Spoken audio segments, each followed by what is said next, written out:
Greetings. Chocolate chip muffin top. Chocolate chip muffin top. A bowl of fruit. A bowl of fruit. Chocolate chip muffin top. Bowl of fruit. So what? What's the point of this? Well, first of all, I'm hungry and I'm thinking about eating a snack, and I'm trying to decide if I should go with the chocolate chip muffin top or some fruit. This is a neurological question, isn't it?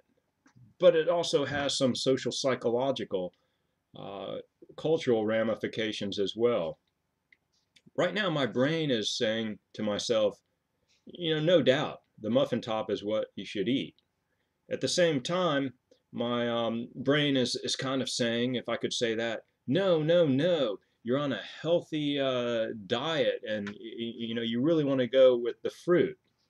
And my brain saying, oh, a muffin top is okay. It's a muffin top. It's missing the bottom part of the muffin. It's just the muffin top, and it's good for you. That's what they told you when you bought it. The bowl of fruit, what if they're not washed well? What if they have, been exposed to pesticides? And then part of my brain saying, oh, come on, don't be silly. You washed those grapes. You washed them and scrubbed them. They're very clean. Okay, so you get the idea here. And some may say, well, how do you make a decision? And so how does this relate to our violent crimes and violent criminals class? Well, what we are doing is we're reading about different theories. And you can see that there is a heavy emphasis, or I should say, a good examples and explanations of some of the the biological, biochemical, neurological, brain-based science that's presented in the first several chapters in the textbook. And then we get more into the psychological and also the social and environmental familial type theories. And so we always come back to that. Well, how does that explain? So first I want to just mention, I got this article from the 2014 issue of the Journal of Criminal Justice Education, volume 25, number 3, pages 368 to 385, written by Gajos, Beaver, Gertz, and Bratton, called Public Opinion of Genetic and Neuropsychological Contributions to Criminal Involvement. And the authors, I think they kind of present their view as they take a bioenvironmental interaction view, that there's an interaction between our genetics, our brain structure, our hormones, our neurotransmitters, and also the environment, what occurs in our environment socially and also physically. They went ahead and they conducted a study, though. They wanted to look at the public opinions, and they point out first that the biosocial models tend to be unpopular among criminologists, and they point out that less than 2% of criminologists have experience with biology. I'm one of those 2% because prior to working or teaching and working at UCF, I worked in forensic mental health. I worked with a lot of physicians. I worked with psychiatrists who prescribed and administered medications to treat certain disorders. That's certainly a biochemistry based model there, but also there was groups and other individual psychotherapies and family therapies. So it was really a biosocial model. And so I kind of was used to that. It wasn't any surprise to me when someone knock on my door, I open it, and it's a representative from one of the pharmaceutical companies, and Dr. Winton, yeah. Oh, we brought you food. We brought you clipboards and pens. And wait, what kind of doctor are you? Are you a psychiatrist? Oh, no, no, no. I'm a sociologist. Oh, sorry. We'll see you later. Have a nice day. And so, you have to look at this whole idea. Where do we go with this, and where are we going? If you look back at the primary models, and the authors point out that in the 1960s, a lot of explanations of criminal behavior were based on the parenting styles as well as the home life. In the 1980s, the focus was more on economics and also substance abuse. In the 1990s, well, we're not quite sure. We're kind of mixing it up again, aren't we? So what do people believe in the general population? And this is amazing. In 2014, this is the first study to look at public opinion toward the biosocial explanations of crime. What they found basically in conducting their well thought out and designed study, and you can read, the results on and look at the methodology and all that. It's a wonderful study to look at. They asked about genetic factors, neurological problems, genes and violence, and genetics versus environmental factors. And they really found that in general that we have a lot of support for the environmental. And the public is much more likely to attribute environmental-based factors to explain criminal behaviors, than the genetic. And obviously, there's policy, influences in in this type of thinking. And they also have some recommendations, for example, that they believe that we should focus more attention on the gene-environment interaction, and also look at how this relates to correctional philosophies, rehabilitation, and also looking at, really integrating the biosocial model into criminology and criminal justice.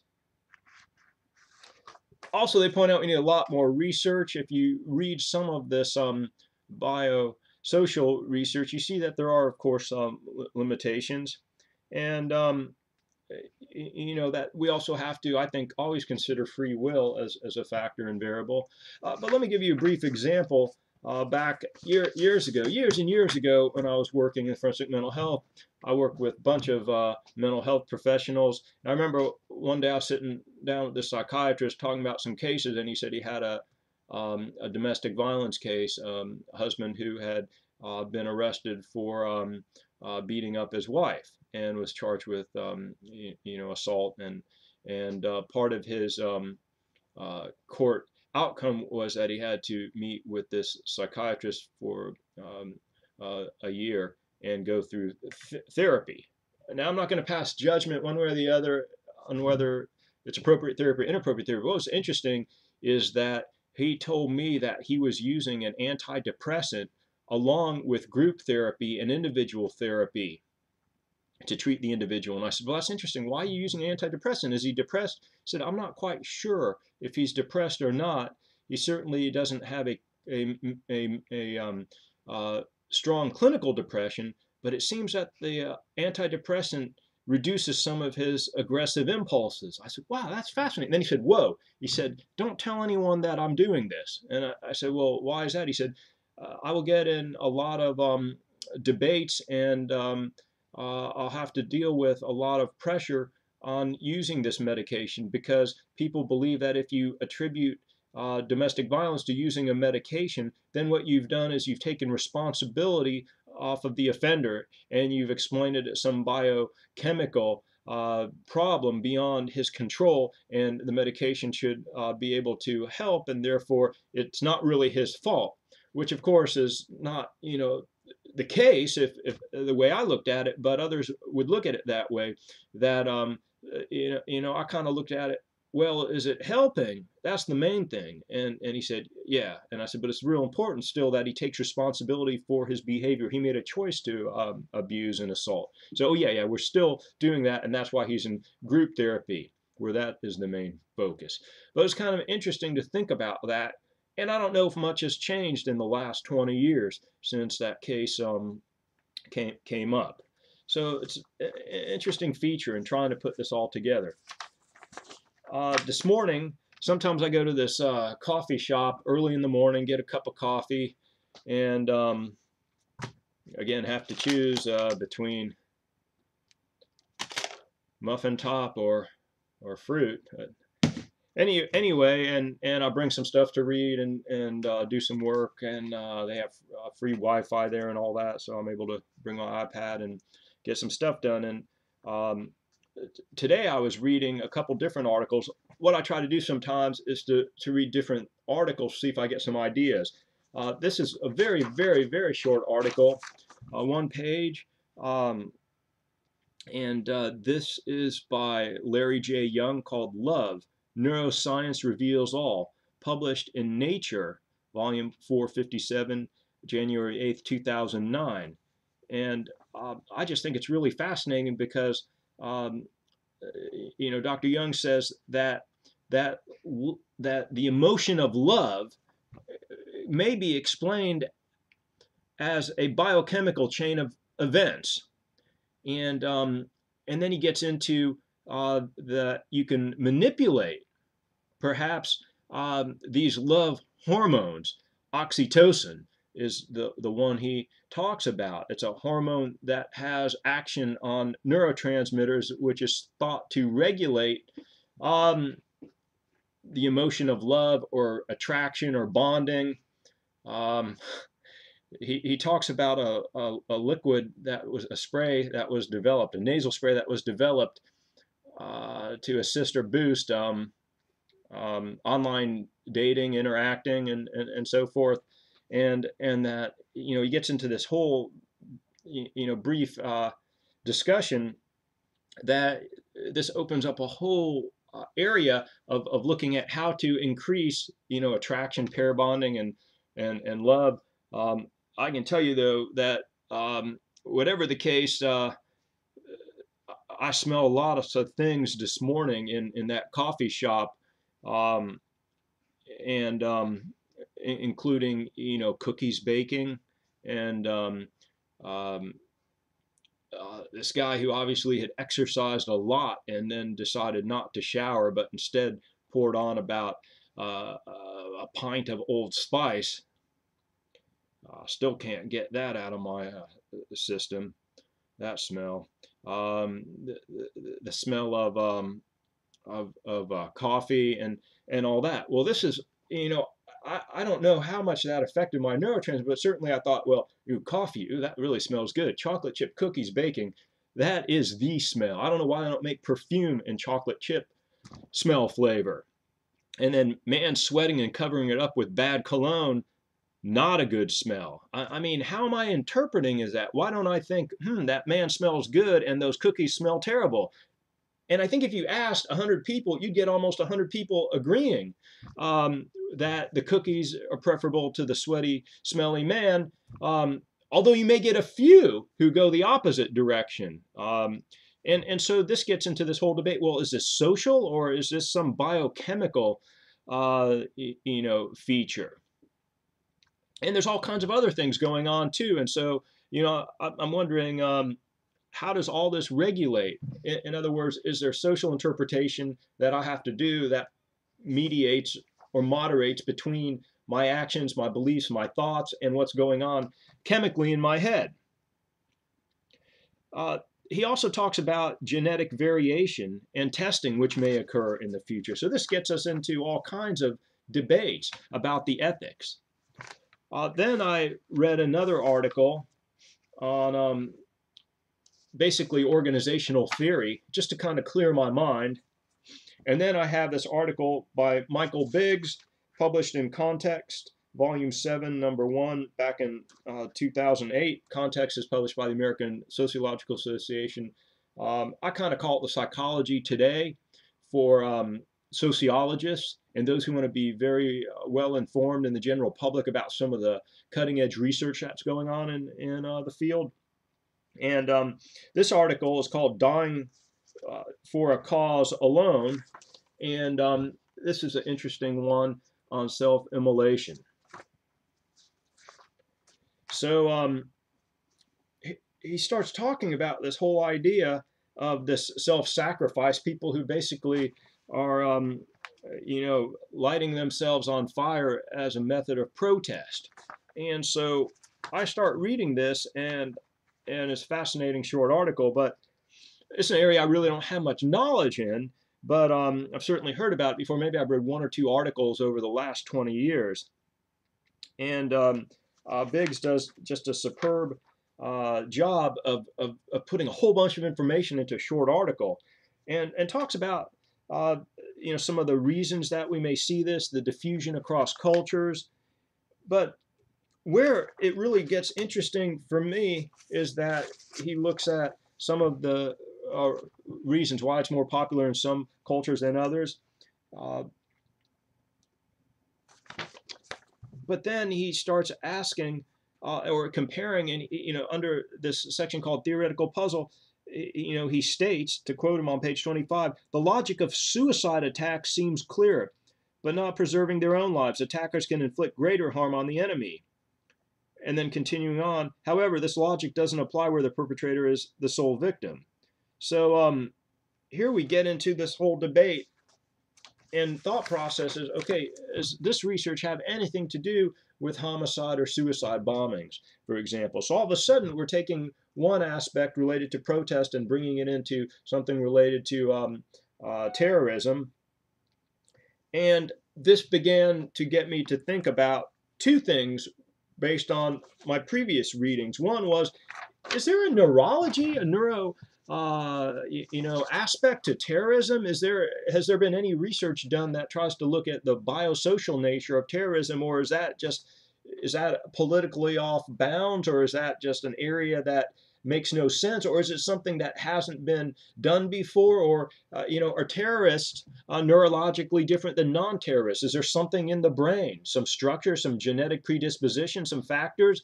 And so you can see where I'm going with this. Of course, being a specialist in the area of genocide research, I often wonder if almost all of it's social and psychological rather than neurological. And I'm just waiting for someone to come up with is there a terrorist gene? Now, I know a lot of this sounds almost like science fiction, and I would say, yeah, we don't know a lot about this, and would that be worthwhile to study or not? And the different forms, and then he does a comparative analysis, comparing sacrifices, and he states, to quote him on page 27, self-immolation may shed light on suicide attacks. In a fundamental sense, the two phenomena are disconnected, but then he talks about how they may be connected. And to cite him some more on page 27, comparison can also alert us to the unexpected similarities. Although the logic of suicide attacks treats death as a means to the end of killing the enemy, in some cases death seems to be sought as an end in itself. This is most apparent where escape is feasible.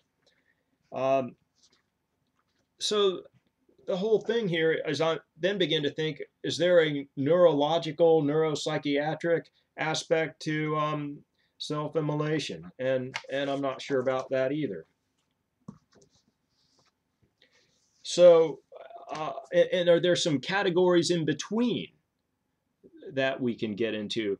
And then finally, coming back to the love, neuroscience reveals all, and I wrote some ideas and some notes in the margins.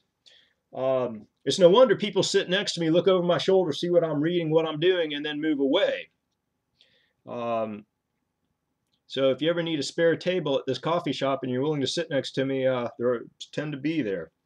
Nevertheless, I asked the question, okay, love, neuroscience reveals all. I kind of transposed that, and I asked, hate, neuroscience reveals all, question mark. Is there a neurological aspect? Is hate based on the lack of oxytocin? Or is oxytocin high, but something else is going on, and that creates? These are questions we certainly need to look at, and it shows that there are major, major limitations with the biological, genetic, brain-based structure research. I mean, we do have some findings that are correlational in nature, and to me, it seemed like we're still in the infancy stage of the research on this, and it's still quite controversial. So just a few things to think about Today I tried to put together a little bit of research on love, a little bit of research on suicide, a little bit of research on public opinion, a little bit of research on organizational theory to see what I came up with. And of course, you know, we have to wrap up. What would you do? Chocolate chip muffin top? Fresh fruit. It's not only a neurological dilemma, but for me, a moral and ethical dilemma. And this wraps up this video.